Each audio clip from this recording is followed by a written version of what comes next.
But let me get to number 3 here. That's the Kansas City Chiefs. Yeah, they're no longer bored. Gonna throw a slant, caught, 35-yard line. Juke move, Tyreek Hill, 45, 50-yard line, cuts it back, look out, 40, 35, 30, Cheetah at full speed, 10 to the 5-yard line. You play and press, the Cheetah will run you all the way around the earth. It's a 71-yard pass play to the Cheetah on a quick slant. Mitch Holt is getting after it on that call right there. He's got a lot of experience calling big plays, though, since Patrick Mahomes showed up with Tyreek Hill and with Kelsey and what they've been able to do. But I feel like we've been discussing this for a while with this Chiefs team, that they just, I mean, it's crazy. They can almost go through the motions and win as many games as they did. I mean, it's insane what they've been able to accomplish when they don't even look like they're interested.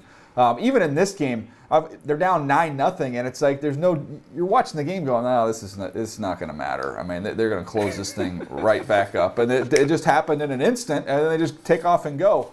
And, Red, I'll get to you on this one. I just haven't seen so much of this Chiefs team over the last couple of years. If you can't get home with your 4, if you don't have a dominant front 4, you have less than no chance against this team. Yeah, and I think we've seen that with the Bills. Now Jerry Hughes has provided some pass rush to the Bills, on many occasions. It didn't seem to happen tonight. And let's think about it, or last night rather. Think about the fact that they were playing without Mitchell Schwartz. Eric Fisher goes down late in this game, but they had a variety of backups along that Chiefs offensive line, and still the Bills weren't able to generate that pressure. But this game essentially was Tyreek Hill and Travis Kelce, outside of Mahomes, are better than any strategy you have in any player you have defensively. Like that's ultimately what it comes down to, right? In a game of matchups, like you had no one that can match up with Tyreek Hill. I'm not saying that many people do. That's not an indictment on the Bills. And you don't have anyone that can match up with Travis Kelce. And they both went off in this game. For once, I feel like we see Patrick Mahomes spread the ball out, quite a bit. We get the running backs involved a little bit. We get the Pringles of the world, the Robinsons of the world. Hardman, had the touchdown, but that was such a quick pass. It almost didn't even really count. But he was targeting Tyreek Hill and targeting Travis Kelce relentlessly in this game. And, that was the other mismatch. 1, the Bills couldn't get home. 2, they had no cover for those guys. And it's a recipe for disaster. I'm wondering now, when you look at these two head coaches that we're going to have, go toe-to-toe in this Super Bowl, you had 2 of the most aggressive coaches, both in style and in play calling, in the entire league.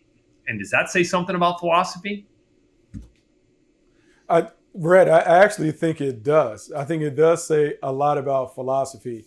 And here's what I'm going to say about Andy Reid. Andy Reid, to me, is masterful, and I think he's figured it out in a couple of different ways. This game is about players and plays. And when I mean that, it is about getting your best players to be the primary weapons on your main plays so they get the ball more than you can defend it. And he makes it very, very simple. This game is about 15, 10, and 87. That's it. The other pieces are complementary pieces. And when I throw this analogy out that the Kansas City Chiefs are really the Golden State Warriors, I really believe it, because to me, when I look at them, Patrick Mahomes is Steph Curry, a talented player with outstanding skills. He has Tyreek Hill, who's just running around hitting shots like he's Kevin Durant. And then Travis Kelce is sitting in the corner like Klay Thompson. And if you want to say Draymond Green or whatever, maybe Chris Jones is Draymond Green. But this team, when they're bored, it is like, oh, okay, that's cute. The Buffalo Bills are up 9-0. Let's just hit a couple of threes and we're right back. And let's go on a 38-0 run or whatever it is that they do. They are just a remarkable team. And I don't know, man. I know we talked about this dynasty, but I think for the first time in a long time, I'm actually believing they are a dynasty. They're going to be in this conversation for a long time, as long as they have those guys and Andy Reid. Yeah, you talk about prioritizing. I think of, when you're young and you've got kids and you go out to dinner and you've kind of roughly budgeted, man, we're going to go nice. And this is a $100 budget for dinner. And then the first kid orders a $30 steak, and the next kid orders some shrimp, and that costs. And I'm sitting here going I have a salad and a water, please. Like literally, you make sure that Tyreek gets his steak. You make sure that Kelce gets his fish. And then the rest of you guys, it's a soup and salad type of a dinner here. That's what we're facing. That is an interesting analogy, for sure. But really it is, and I'll throw this out to both of you guys. Think about all the teams in the National Football League that have star players, right? And think about, we're just talking about Davante Adams and the Green Bay Packers and the fact that Davante Adams had 6 targets. How many targets do you think he would have had if Andy Reid was in charge of that team and that offense? He would make sure that Davante Adams, he is leaving with no less than 10 targets, and we probably would have seen him get the ball at least 15 times thrown in his direction.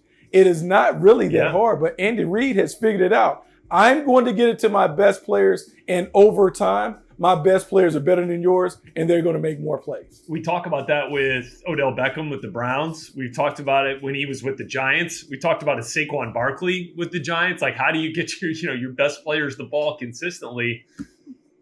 Andy Reid has it figured out.